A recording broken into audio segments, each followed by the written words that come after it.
This is My Quebec City, your stories. Everyone knows where they're from, but does everyone know where they're from? Ancestry is an often overlooked and always fascinating thing. And Danny, a Quebec City native of Irish heritage, has been researching familial links in the area of Sainte-Catherine-de-la-Jacques-Cartier and beyond.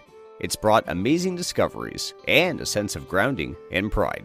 So Danny, what's your story? Hello, my name is Daniel Stewart. I was born and raised in Quebec City. I'm a retired public servant from the federal government.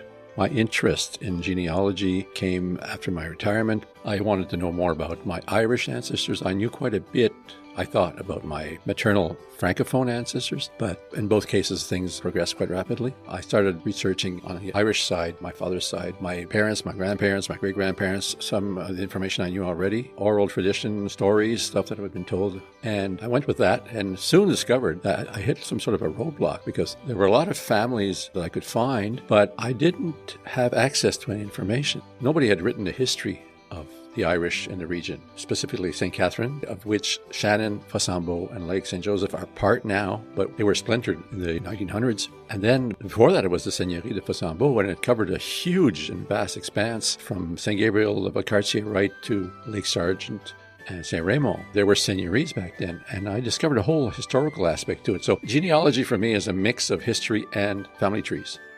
So how big is your family tree?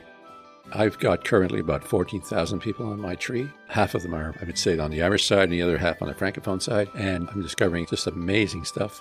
For the geography, it's easier to put in context the Shannon area of Cartier, St. Catherine. I concentrate on St. Catherine because other people have tackled those areas. St. Gabriel of Cartier was done by Clark McIntosh. He's written several books on that. He also did Bourg-Louis, which is St. Raymond, and St. Basile. We have, I think, Cheryl Craig doing Stoneham, and Gary O'Brien is doing St. Brigitte de Laval. So I realized that in St. Catherine, I'm going to expand on that.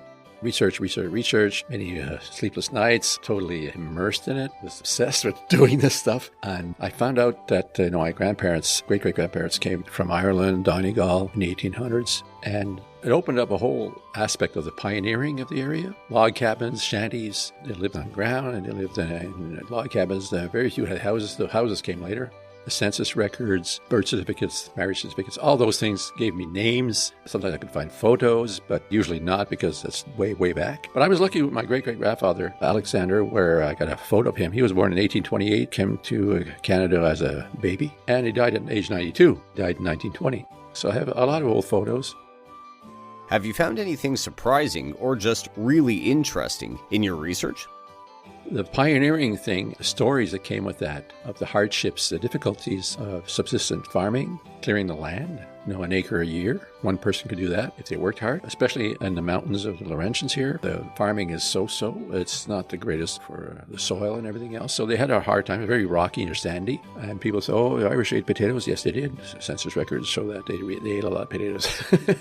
But they didn't have any horses. They didn't have any cattle, one cow, or, when they started off. It was really basic. My grandfather was raised in a shanty up on a mountain. He had a dirt floor, and they planted potatoes around the stumps. They were clearing the forest, so they didn't have any fields. And they cut wood constantly to feed the fire, keep the stove, whatever, and sleeping on straw mats and bare feet all summer. In Quebec, bare feet, you got to be pretty tough. Up in the bush, holy moly. Genealogy is all about the past, but how can we apply it to the present and even the future? You always want to know where you came from, your roots. I think anybody can learn from that. So the tools that we have now, people say, oh, Ancestry. Yeah, well, Ancestry's got a lot of stuff. But there are others. There's MyHeritage, there's Family Tree. There's a whole bunch of places where you can do research. There's the National Archives, Quebec Archives. It's endless.